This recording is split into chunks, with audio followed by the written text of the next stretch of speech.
আরে চাচা, আমি কি মোমোসটি খেতে পারি? আরে হ্যাঁ বাবা, এই দোকান তো তোমাদেরই, খাও। তাহলে আমি আরেকটি নিয়ে নিই। আরে বাবা দাঁড়াও, এসব করলে তো আমি একদম গরিব হয়ে যাব। চাচা এই ছেলেটিকে ছেড়ে দিন, ওর সব টাকা আমি দিয়ে দিচ্ছি। কিন্তু আপু। আরে থাক না, কিছু বলার দরকার নেই। আমি বুঝেছি তুমি ক্ষুধার্ত ছিলে, যার কারণে হয়তো ভুলবশত একটি মোমোস চুরি করে নিয়েছো। আরে আপু, আপনার আইডি কার্ড। ওরে বাস, আপু দেখি আমার বড় ভাইয়ের কোম্পানিতে চাকরি করে। আরে ছোট, তুই ভিখারি বেশে কেন ঘুরতেছিস? চল বাড়িতে যাবো, মা মনে হয় আমাদের জন্য অপেক্ষা করতেছে। ভাইয়া, আমি এখন কোম্পানিতে যাচ্ছি, আমার দরকারি কাজ আছে। আরে খুশবু, তুমি এখন কই যাও? আরে আমার তো ছুটির সময় হয়ে গেছে, আজকে তুমি কোথাও যাবে না। This is my order. আরে কি বললা? তোমার অর্ডার তুমিই রাখো। আরে কি বেয়াদব ছেলে রে, আমার শুনে ময়লা দিলি কেন? আরে ছোট, তুমি এখানে কি করতেছো?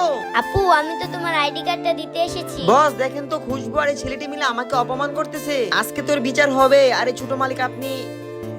আরে আমি বলছিলাম তোরা দুজন মিলে ঠিক কাজ করেছে। আমি তো তোমাদেরকে এইভাবে ছেড়ে দেবো না, অপমান ঠিকই করবো। এই তো শুধু কোম্পানি সিওর সবচেয়ে পছন্দের গাড়িটা হাতে নিয়েছে, এই তো ফেলে দিলাম। তোর এত বড় সাহস, তুই আমাদের সিওর গাড়ি ফেলে দিলে? আজকে তো তোকে আমি মেরে। এই থামো, তুমি কার উপর হাত দিচ্ছ জানো তুমি? সে হচ্ছে আমার একমাত্র ছোট ভাই।